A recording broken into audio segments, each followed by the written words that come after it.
오늘 우리에게 주신 하나님의 말씀은 에스라 3장 1절에서 13절의 말씀입니다. 에스라서 3장 1절에서 13절의 말씀, 제가 가진 성경은 구약성경 713쪽입니다. 에스라 3장 1절에서 13절의 말씀, 제가 봉독합니다.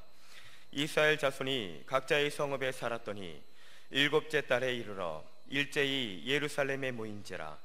요사닥의 아들 예수아와 그의 형제 제사장들과 스알디엘의 아들 수르바벨과 그의 형제들이 다 일어나 이스라엘 하나님의 제단을 만들고 하나님의 사람 모세의 율법에 기록한 대로 번제를 그 위에서 드리려 할세.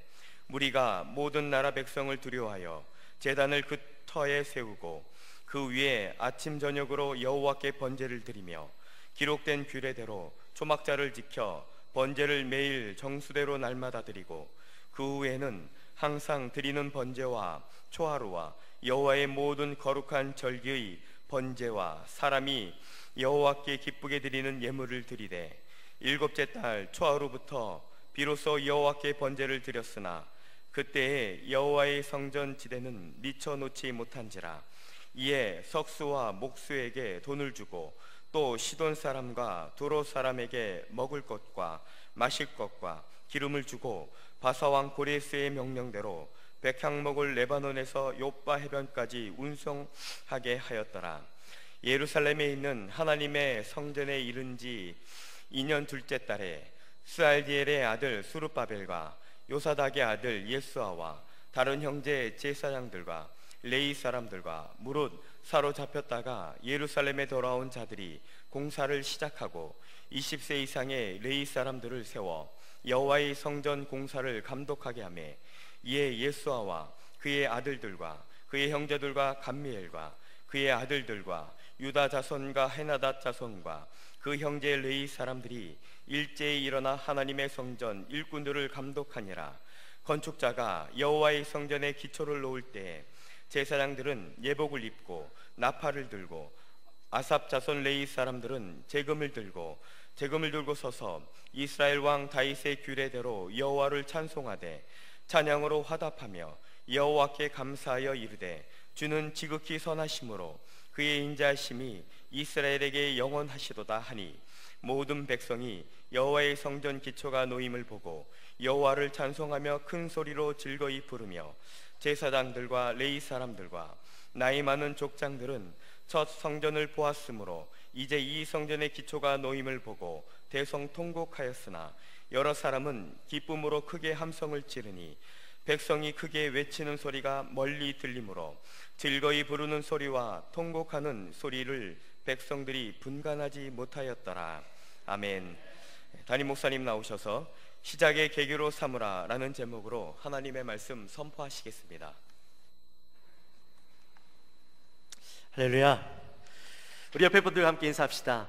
시작의 계기로 삼으십시다.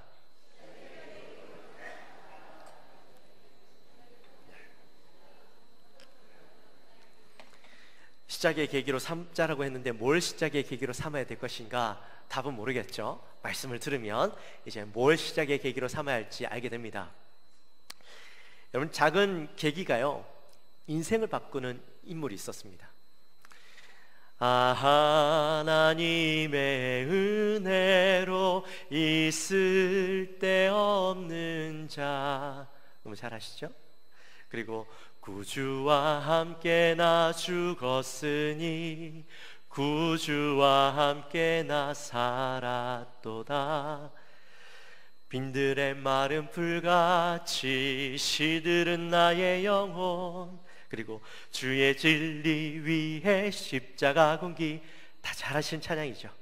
근데 왜 제가 찬양을 불렀냐면, 이 주옥 같은 찬양을 만드신 분이 있는데 다니엘 웹스터 휘틀이라는 목사님이 계셔요. 근데 이 목사님은 19세기에 유명한 대붕사였던 무디 목사님과 함께 미국 전역을 돌아다니면서 함께 복음을 전하고 찬양했던 그런 목사님이십니다.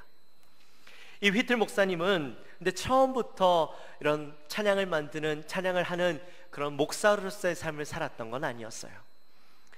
휘틀 목사님은 청년 시절에는 은행에서 일하면서요, 열심히 일하고 안정된 삶을 살고 있었습니다. 그런데 1891년에 미국에서 남북 전쟁이 일어나면서 그가 안정된 직장을 버리고 북군에 지원을 하게 되어지죠. 곧 전투에 나가게 되고 얼마 되지 않아서 소련까지 진급을 하게 됩니다. 그런데 소련까지 진급하고 얼마 있지 않아서 이 전쟁 중에 폭탄 파편에 맞아서 오른팔을 잃어버리게 돼요. 그리고 남군의 포로로 붙잡혀 가게 됩니다. 비록 포로로 붙잡혀 가게 되었지만 팔을 잃었으니 치료가 필요했겠죠. 그래서 병원에서 치료를 받으면서 병상에서 날마다 잃은 팔 때문에 괴로워하면서 아파하면서 지내고 있었는데, 어느 날 어머니께서 내가 군대 갈 때 내 손에 쥐어주시던 작은 성경책이 생각이 나는 거예요. 그래서 그 성경책을 찾아서 병상에 누워서 시시때때로 말씀을 읽기 시작합니다. 하루는 이 휘틀의 병상 옆에 있던 어린 소년 병사가 죽어가고 있었습니다. 그래서 간호사가 휘틀에게 다가와서 이렇게 부탁을 하는 거예요. 소년이 그리스도를 영접할 수 있도록 기도해 주십시오. 그런 부탁을 하는 겁니다. 아마 간호사가 이 휘틀이 병상에 누워서 시시때때로 성경을 읽다 보니까 이 사람이 아주 독실한 크리스찬이구나 라고 생각을 했던 것 같아요. 그런데 이 휘틀이 뭐라고 이야기하냐면, 자신은 그럴 만한 자격이 없습니다 라고 이야기하고 거절해 버리는 겁니다. 왜냐하면 사실은 아직 휘틀은 예수 그리스도를 구주로 영접하지 않았었어요. 한 번도 기도해 본 적이 없었던 사람이었습니다. 어머니가 주신 성경책 때문에 그냥 그것을 읽고 있었던 것이고, 또한 자기를 위해서 기도해 본 적 없던 자신이 남을 위해서 기도해 준다라는 것은 뭔가 불가능해 보이는 일처럼 느껴졌던 것이죠. 그래서 거절했던 겁니다. 그런데 그것을 거절하고 가만히 옆에서 죽어가고 있는 어린 소년 병사를 바라보니까요, 마음이 불편한 거예요. 그래서 휘틀은 침상에 누워서 있다가 일어나서 무릎을 꿇고 기도하기 시작합니다. 하나님, 먼저 내가 이 소년을 위해서 기도하기 원하는데 내 죄를 용서해 주십시오. 그리고 기도하고 나서 그 소년에게 다가가서 그의 손을 붙잡고 기도하기 시작합니다. 하나님, 이 소년이 예수를 구주로 영접하게 해 주십시오. 이 소년이 마지막 때에 하나님을 만날 수 있도록 도와주십시오. 그렇게 간절히 기도하고 기도를 마쳤을 때에 이 소년은요, 세상을 떠나고 말았습니다. 기도를 마친 휘틀은 이 소년을 바라보았습니다. 그가 기도하기 전에는 아파하며 고통스러워하며 인상을 쓰고 있던 이 소년의 얼굴이 세상을 떠났을 때는 환하게 안정되게 평안하게 죽은 얼굴을 보게 되었던 것이죠. 그때에 이 휘틀의 마음 가운데요, 큰 감동을 받고 하나님께서 앞으로 자신의 인생을 사용하실 것이라는 확신을 가지게 됩니다. 소년이 죽고 난 뒤에 휘틀이 찬양을 만들게 되는데, 그 찬양이 바로 제가 처음에 불렀던 하나님의 은혜로라는 찬양이었어요.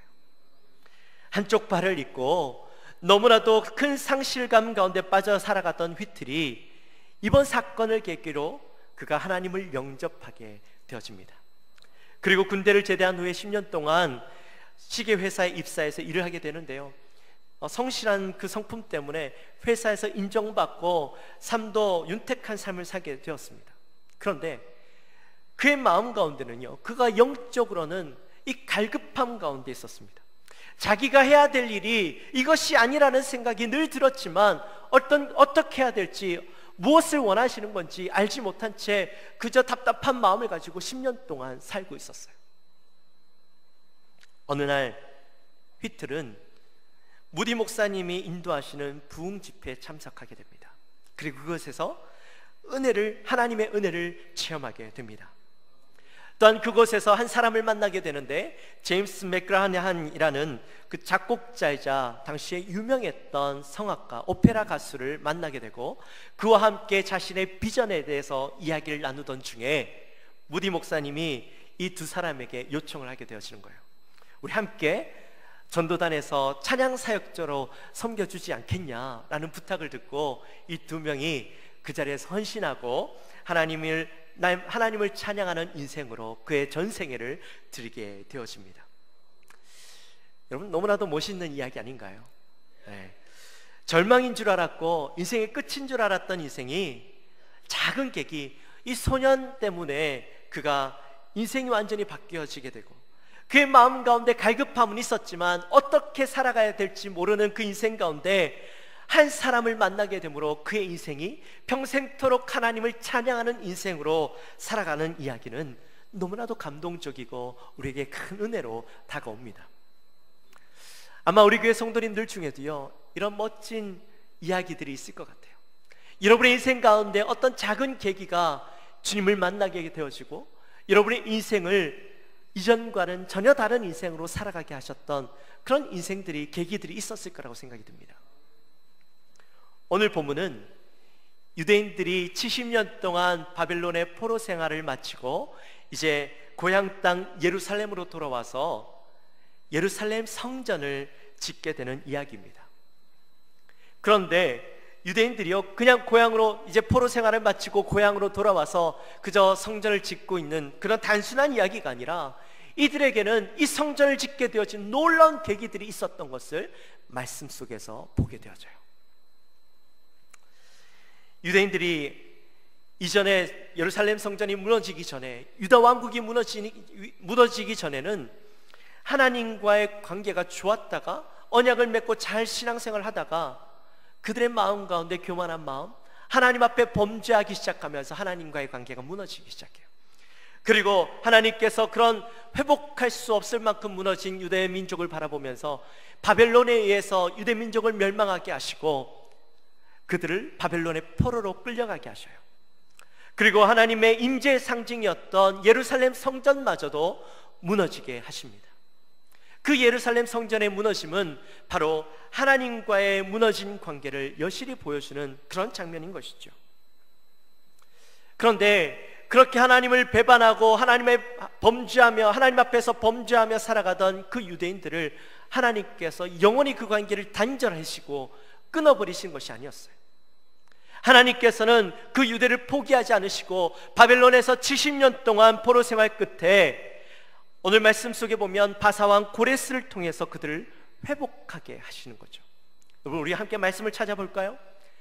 에스라서 1장 1절과 2절 말씀을 함께 찾아보도록 합시다. 한 장만 넘기면 돼요. 에스라서 1장 1절에서 2절 말씀 우리 함께 같이 읽습니다. 시작. 바사왕 고레스 원년에 여호와께서 예레미야의 입을 통하여 하신 말씀을 이루게 하시려고 바사왕 고레스의 마음을 감동시키매 그가 온 나라에 공포도 하고 조서로 내려 이르되 바사왕 고레스는 말하노니 하늘의 하나님 여호와께서 세상 모든 나라를 내게 주셨고 나에게 명령하사 유다 예루살렘의 성전을 건축하라 하셨나니. 아멘. 하나님께서 이 유대민족과의 관계를 회복시키시려고 이방왕을 통해서 예루살렘 재건을 하라는 명령을 내리게 하십니다. 기회를 허락해 주신 것이죠. 그 계기로 유대민족도 그 포로 생활에서 벗어나서 자기의 고향 땅으로 오게 되어지죠. 그런데 하나님께서 그들을 고향 땅으로 돌려보내시면서 그냥 성전을 지으라고 말씀하신 것이 아니라 이 왕의 조서를 통하여서 그들의 모든 필요한, 성전에 필요한 모든 물건들을 가지고 오게 하십니다. 그리고 그 모든 것들을 준비시키시도록 그렇게 하십니다. 그뿐만 아니라 포로에서 귀환한 유대인들이 모두 다 돌아온 것이 아니었어요.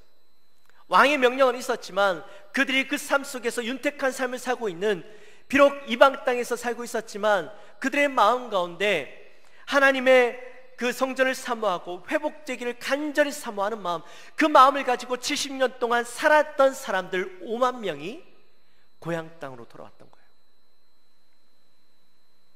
그들이 돌아오면서 하나님의 성전이 새롭게 지어지고 하나님과의 관계가 회복되어지고 하나님께서 써가실 새로운 역사들을 기대하는 마음을 가지고 고향 땅 예루살렘에 왔는데, 근데 와서 딱 보니까요, 그들이 이제 성전을 지을 때 조금만 지으면 되겠거니라고 생각하고 왔던 그 마음이 싹 사라지는 거예요.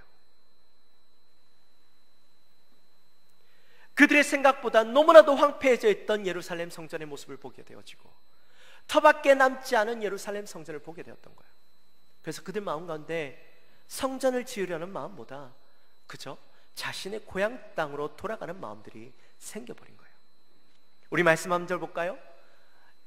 에스라 2장 70절 말씀 함께 봅시다.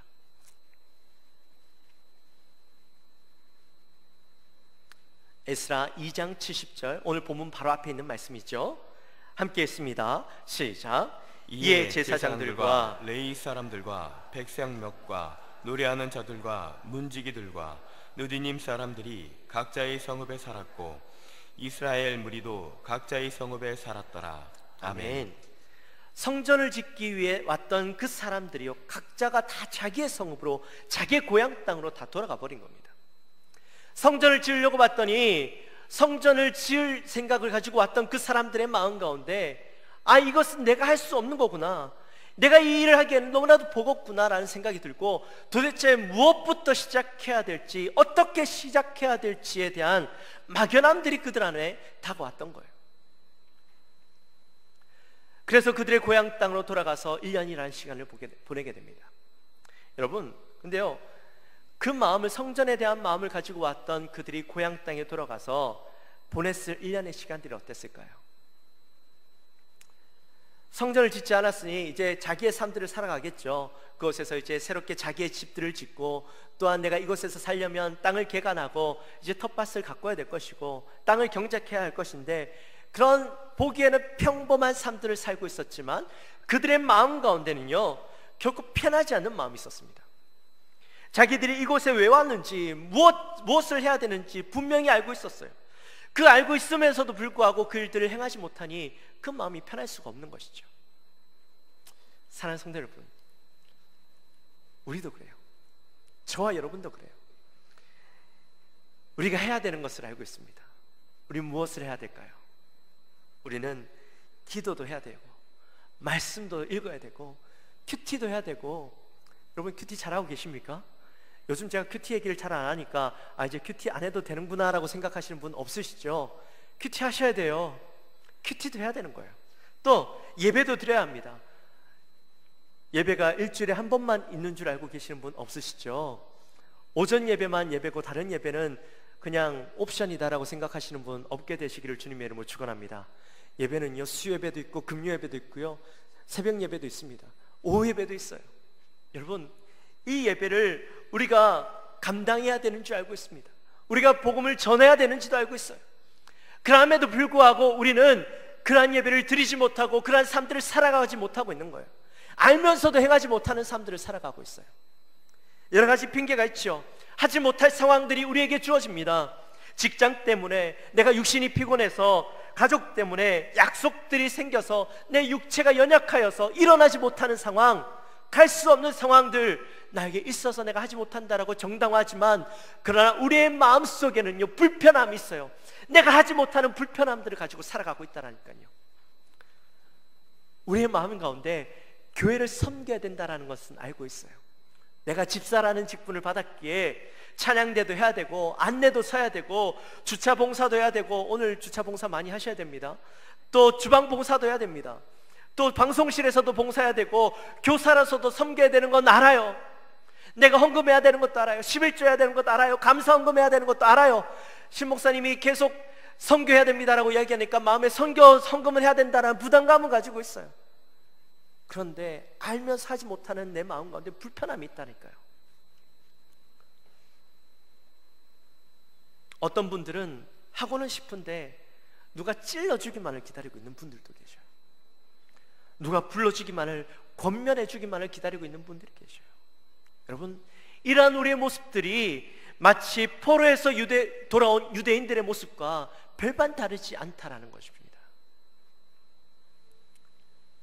그런데 오늘 본문 말씀에 보니까 그러한 계기를 기다리고 있던 유대인들에게 놀라운 사건이 하나 일어나요. 7월달이 되어서 유대인들이 일제히 예루살렘으로 모이는 사건이 일어납니다. 여러분, 여기 일제히라는 말을 우리가 유심히 살펴봐야 되는데, 이 일제히라는 말은 그들이 약속도 하지 않은 상태에서 그들이 모여들었다라는 거예요. 한 사람도 빠짐없이 마치 약속이 난 것처럼 그 5만 명의 사람들이 이 예루살렘 성전으로 모여들었다라는 겁니다. 그토로 모여들었다라는 겁니다. 여러분, 놀랍지 않으세요? 어떻게 그 5만 명의 사람들이 똑같은 마음을 가지고 예루살렘 성전에 약속도 하지 않았는데 3분의 1이 모인 것도 아니고 3분의 2라는 사람들이 모인 것도 아니고 5만 명의 사람들이 일제히 예루살렘 성전이 있는 터로 모여들었던 것일까요? 7월은 우리의 달로 생각하면 한 9월과 10월 정도 되는 때입니다. 그런데 유대인들의 종교력으로 보면 로시 하사냐라고 해서 새해 1월에 해당되는 달입니다. 이때는 유대인들의 굉장히 중요한 때였죠. 7월 1일은 나팔절이 있고 10일은 대속제일이 있었고 또 15일부터 일주일 동안은 유대 최대 명절인 초막절이 있었습니다. 유대 명절이 있는 새해가 되어서 유대인들이 누구도 이야기하지 않았지만 이 성전으로 몰려들었던 것이죠. 자발적으로 몰려들기 시작했던 겁니다. 그런데요, 문제는 비록 그들이 명절이 있긴 했지만 이 명절이 있어도 그들이 모여들어서 뭘 해야 돼요? 제사를 드려야 되는데 제사를 드릴 수 있는 제단도 아직 세워지지 않은 때였습니다. 아무것도 할 수 있는 준비가 되어지지 않은 때였어요. 그래서 그들이 모여들 필요가 없었던 때였음에도 불구하고 그들이 이 성전에 몰려들었다라는 것이죠. 여러분, 이것이 무엇을 의미하는 것일까요? 그들이 예루살렘 성전으로 몰려들었을 때에 모여든 그 자리에서 서로가 서로의 모습을 보면서 감동하게 되어집니다. 단순히 이들이 절기를 지키기 위해서 모여들었던 것이 아니라 그들 모두가 동일한 생각, 동일한 마음을 가지고 있었다라는 것을 그들이 모여들므로 깨닫게 되어지는 것이죠. 그동안 마음속에 담아두고 실행하지 못했던 것들, 알면서도 행하지 못하고 미뤄왔던 그 마음들, 내가 불편했고 하나님 앞에 죄송한 마음들을 가지고 살아왔던 삶들이 그것이 나만 그랬던 것이 아니라 모두 다 똑같은 마음을 가지고 지난 1년의 삶들을 살아왔고 이제는 그 마음들이 모두에게 성전을 지어야 되겠다라는 간절한 마음들이 서로가 깨닫게 되어진 것입니다. 이들에게 누군가 결단하고 먼저 성전을 짓기만 하면 내가 가서 도와야지라는 마음을 갖고 있었지만 아무도 실행하지 않으니까 행하지 못하고 기다리기만 하고 있었던 것이죠. 이 말씀을 보면 참 인간이 연약한 존재라는 것이 느껴집니다. 알면서도 하지 못하고 어떤 계기를 삼아야만 일을 시작하는 모습이 고대 유대인들이나 오늘날 살아가고 있는 우리의 모습이나 별반 다르지 않는다라는 것이죠. 우리도 머릿속으로는 이미 알고 있어요. 우리가 무엇을 해야 되는지, 어떻게 해야 되는지도 알고 있어요. 그러나 결단하지 못하고 행하지 못하는 우리의 모습이었습니다. 그런 우리에게 계기가 필요했죠. 결단할 수 있게 하는 계기가 있어야 하는데 우리의 마음속에 이 결단을, 이 계기를 어떻게 삼아야 할 것인가 하는 고민들을 가지고 살아가고 있었던 것입니다. 오늘 본문 말씀을 보니까 유대인들이 그 계기를 무엇으로 삼았냐면 바로 새해로 그 결단의 계기로 삼았던 것을 보게 됩니다.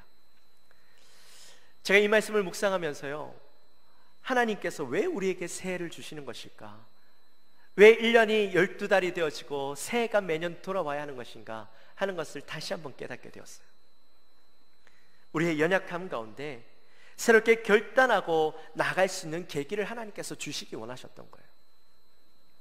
뭔가 특별한 사건을 통하여서도 우리가 계기를 삼지만 하나님께서는 새로운 해를 우리에게 허락하심으로 그 해를 통하여서 우리가 결단하고 나아가기를 원하셨다라는 겁니다.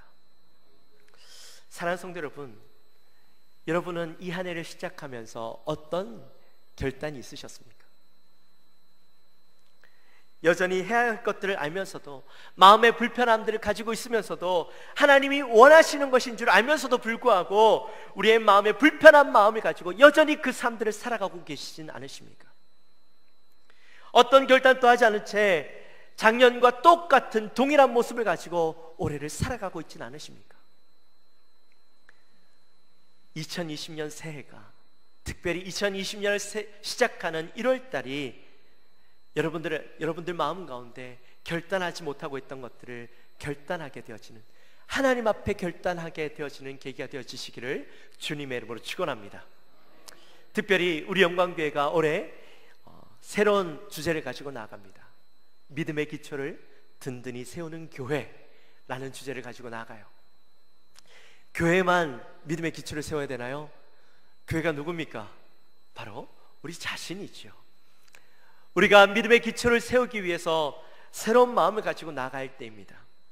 우리의 연약함들, 신앙적으로 연약했던 모습들, 말씀의 기초가 제대로 세워지지 않고 믿음의 기초가 세워지지 않아서 어려움이 생기고 문제가 생기고 갈등이 있을 때마다 이리 흔들리고 저리 흔들리던 우리의 모습들을 바라보면서 우리가 믿음의 기초를 다시 한번 세워야 되겠다라는 결단들이 2020년 이 새해를 맞이하면서 특별히 우리 영광교회가 이렇게 주제를 가지고 나갈 때에 여러분들의 마음 가운데도 그 결단이 있게 되어지기를 주님의 이름으로 축원합니다.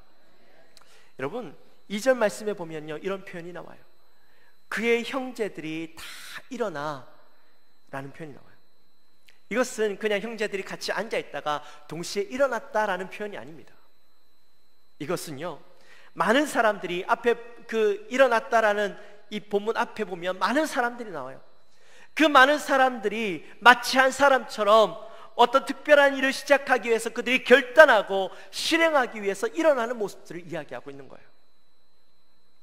과거의 불편한 마음들, 내가 결단하지 못하고 행하지 못했던 것들에서 벗어나서 이제는 결단하고 내가 부족하더라도 한번 부딪혀보고 시도해보고 하나님 앞에 한번 나아가보자, 그 마음을 가지고 함께 일어나는 거예요. 내가 부족한 모습들, 내가 연약한 모습들, 내 스스로는 할 수 없지만 우리가 하나님께 지혜를 구하고 한번 나가보자, 그 결단의 모습들이 이곳에 나타나 있는 것이죠. 여러분, 우리도 마찬가지예요. 우리에게 말씀이 부족하면 하나님 앞에 지혜를 구하고, 내 기도가 부족하면 하나님 앞에 기도의 지혜를 구하고, 봉사하고 섬기는 일이 나에게 능력이 부족하고 내 연약함이 있으면 하나님 앞에 기도하면서 하나님, 나에게 지혜 주십시오, 힘 주십시오, 능력 주십시오, 감당할 수 있도록 하나님 도와주십시오 라고 기도해보고 나아가는 거예요. 그런 의지를 가지고 나아갈 때에 우리의 삶 가운데 놀라운 역사가 일어난다라는 겁니다. 7절부터 말씀을 쭉 보면 너무나도 막연해 보였던, 그래서 어떻게 해야 될지 모르고 힘들어하고 있던 그들이 성전을 건축하게 되어지는 역사가 일어나는 것을 보게 됩니다. 결단이 일어나고, 그들의 결단 가운데 먼저 하나님 앞에 제단을 쌓고, 일어나서 제단을 쌓고 그곳에서 먼저 하나님 앞에 제사를 드리기 시작하며 상번제 매일매일같이 그곳에서 제사를 드리는 그 행위를 통하여서 그곳 가운데 하나님께서 놀라운 역사를 부어주시는데요, 그들 스스로는 어려웠지만, 할 수 없는 일이었지만 하나님께서 지혜 주셔서 목수와 석수를 보내고 그곳에서 또한 목재들을 멀리 레바논에서부터 가져올 수 있도록 모든 환경과 상황들을 허락해 주시는 것을 보게 되어져요. 사랑하는 성도 여러분, 하나님이 주신 기회를 놓치지 마시기 바랍니다. 하나님이 주시는 마음이라는 생각이 들면 여러분들 마음 가운데 바로 즉각적으로 결단하십시오. 이때까지 여러분들의 마음 가운데 불편한 마음, 내가 행하지 못하고 섬기지 못하고 나가지 못했던 불편한 마음, 알면서도 하지 못했던 마음들이 있다면 이 새해를 여러분의 결단의 시기로 삼으시기 바랍니다. 지금 여러분들에게 일어나는 그 결단이 여러분의 인생을 바꾸고 복된 인생, 나는 불가능하지만 그것을 결단함으로 하나님 앞에 내어드리고 나아갈 때에 하나님께서 그 일들을 행하실 것입니다. 휘틀 목사님을 통하여 일하셨던 하나님, 작은 결단이 그 인생을 바꾸는 계기가 되었던 것이 오늘 우리의 인생 가운데도 작은 결단이 우리의 인생을 바뀌고 복된 인생으로 하나님의 능력을 경험하고 체험하게 만드는 인생으로 바꾸게 될 줄 믿습니다. 주저하지 않는 저와 여러분의 인생이 되어지시기를 주님의 이름으로 축원합니다. 우리 시간 함께 찬양합시다. 찬양할 때에 우리 처음에 찬양했던 하나님의 은혜로라는 찬양을 했으면 좋겠습니다. 우리 인생이 하나님의 은혜로 살아가는 거예요. 내 안에 결단하지 못하고 있던 그 모든 것들을 하나님, 이제는 내가 주님만 의지하고 주님만 믿고 내 모든 것을 하나님께 내어드리니 하나님, 우리의 인생을 주장하여 주옵소서. 내가 작은 결단으로 나아가오니 하나님, 우리 인생을 주장하여 주옵소서. 우리 그 마음을 가지고 함께 찬양하며 나갑시다.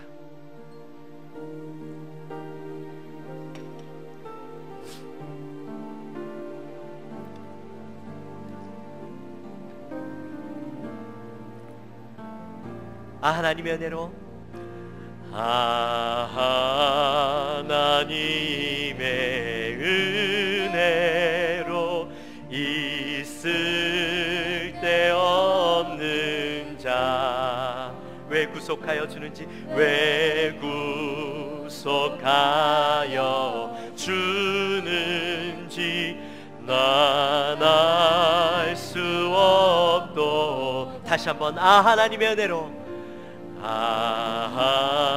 하나님의 은혜로 있을 데 없는 자. 왜 구속하여 주는지, 왜 구속하여 주는지 난 알 수 없도다. 내가 믿고 또 의지함은 내 모든 형편 아시는 주님 늘 보호해 주실 것을 나는 확실히 아네. 우리 다시 한번 고백할 텐데요, 이 시간 찬양할 때에 휘틀의 그 고백을 생각합시다. 휘틀이 자신의 인생 가운데 이 작은 계기가 이 고백을 하게 만들었잖아요. 그의 인생이 이제는 하나님께서 새로운 삶으로, 놀라운 하나님께서 사용하시는 인생으로 살아갈 것을 깨달았잖아요. 그래서 이 고백을 하게 된 것처럼 우리의 인생도 하나님의 은혜로 있을 데 없을 것 같은 보잘것없는 인생이지만 하나님께서 왜 나를 구속하여 주셨는지 난 알 수 없지만, 그러나 내가 믿고 의지하고 나감으로 그 인생 가운데 하나님께서 우리 인생을 놀랍게 쓰실 것을 믿을 줄 믿고 우리 시간 다시 한번 그 고백으로 나아갑시다. 하나님의 은혜로 있을 데 없는 자. 왜 구속하여 주는 난 알 수 없도다. 알 수 없. 다시 한번 눈을 감고 찬양합시다. 하나님의 은혜로, 하나님의 은혜로 있을 데 없는 자. 왜 구속하여 주는지, 구속하여 난 알 수 없도다. 난 알 수 없도. 그러나 믿음으로 내가 믿고 또 의지함. 내 모든 형편, 내 모든 아시는 주님 늘 보호하여 주실 것을, 해주실 것을 나는 확실히 아네. 나는 확실히. 우리 다시 한번 고백합니다. 내가 믿고 또 의지함은, 내가 믿고 또 의지함은 내 모든 형편 아시는 주님 늘 보호해 주실 것을, 보호해 주실 것을 나는 확실히 아네. 할렐루야. 우리 시간에 기도합시다. 우리 시간에 기도할 때, 하나님, 우리의 인생 가운데 결단하지 못하고 하나님 앞에 알면서도 행하지 못했던 우리의 모습들, 하나님이 기뻐하시는 것이 무엇인지 알면서도 우리가 행하지 못했던 우리의 인생 가운데 여러 가지 일들을 하나님 이 시간 결단합니다. 하나님, 우리의 인생을 주님 주장하여 주옵소서. 하나님 앞에 내어 맡길 때에 우리의 인생을 선한 길로 하나님이 원하시는 방법대로 이끌어 주옵소서. 우리가 능히 감당할 수 있도록 은혜를 베풀어 주옵소서. 우리 마음을 가지고 함께 기도하며 나갑시다. 하나님 아버지, 감사합니다. 하나님, 이 시간 주님 앞에 간절히 소망하는 것은 우리의 인생 가운데 연약함들이 있습니다. 하나님, 알면서도 행하지 못하고 하나님 결단하지 못하고 나갔던 우리의 인생이 있습니다. 하나님, 우리가 믿음의 기초를 쌓기 원하고 우리가 하나님이 기뻐하시는 인생을 살아가기 원하지만 우리가 온전히 결단하지 못하고 나갔던 우리의 삶 가운데 하나님 함께해 주셔서 이제는 우리의 인생이 우리의 연약함 때문에 그것들을 결단하지 못하고 나가는 인생이 아니라 우리에게 주신 이 새해를 하나님 앞에 온전히 결단하는 계기로 삼고, 오늘 이 말씀이 우리의 인생 가운데 새롭게 결단하고 나가는 인생으로 삼게 하여 주옵소서. 하나님의 말씀대로 하나님이 원하시는 삶들을 살아가며 헌신하며 수고하며, 내 능력으로는 부족하고 연약해 보이고 할 수 없을 것 같아 보이지만 하나님 앞에 간절히 간구하며 은혜를 구하며 하나님 앞에 나아갈 수 있는, 헌신할 수 있는 우리 사랑하는 성도님들의 삶이 되게 하여 주옵소서. 하나님 감사합니다. 저희들을 사랑하시고 오늘도 귀한 말씀을 통하여 우리가 그동안 알면서도 행하지 못하였던 것들, 선뜻 행하지 못하였던 우리의 삶들 가운데, 믿음으로 나가지 못하였던 우리의 모습 가운데 하나님 이 시간 말씀을 통하여 하나님 이제는 우리가 그 일에 행하는 계기로 삼기 원합니다. 이제 새롭게 시작하는 그런 하나님 계기로 삼기 원하는데, 하나님 이 시간 우리의 마음 가운데 하나님 그 마음들을 허락하여 주시고 그 일들을 행함으로 하나님께서 우리 인생을 새롭게 이끄시는, 하나님께서 놀라운 인생으로 바꿔주시는 것들을 경험하는 인생으로 저희들을 주장하여 주옵소서. 감사합니다. 예수님의 이름으로 기도합나이다.